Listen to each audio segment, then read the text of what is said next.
Memento Mori. To begin depriving death of its greatest advantage over us, let us adopt a way clean contrary to that common one. Let us deprive death of its strangeness. Let us frequent it. Let us get used to it. Let us have nothing more often in mind than death. We do not know where death awaits us, so let us wait for it everywhere.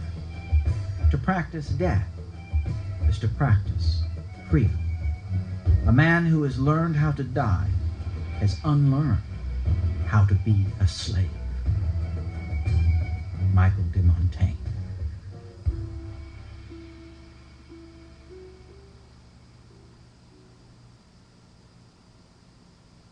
What's the last thing I want to say?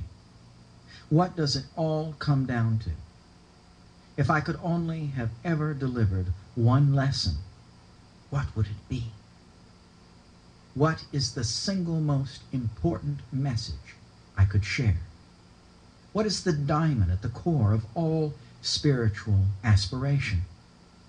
What topic is befitting not just my own farewell to the teaching gig, but a farewell to Brett? These were the questions I put to myself when I decided to come meet Brett's group and say goodbye with them. And as soon as I asked the question, I knew the answer. Memento Mori. Remember, you must die. How bad can all this spiritual stuff get? What's the worst case scenario?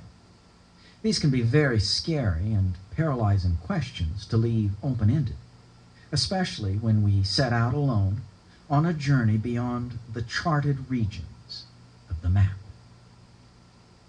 The answer to these questions, happily, is death. Death is as bad as it can get. Death is the worst case scenario. That's where this whole thing ends up. That's the full extent of the downside. You are going to die. And of course, you're going to die anyway, so it's really kind of a non-issue. I've always found this simple observation both comforting and empowering. My own journey was made possible by having that question, how bad can this really get, neatly tied off at the end. Death is absolute. Unlike anything else in the dream state, death is clearly seen and certainly known. It is where we are going, whether we take this journey or not. No matter what you do, no matter how horrible it gets, it doesn't just keep getting worse and worse forever. There's an end to it. And since I'm going to die anyway, and it's only a matter of when, the simple fact is that it really can't get bad at all.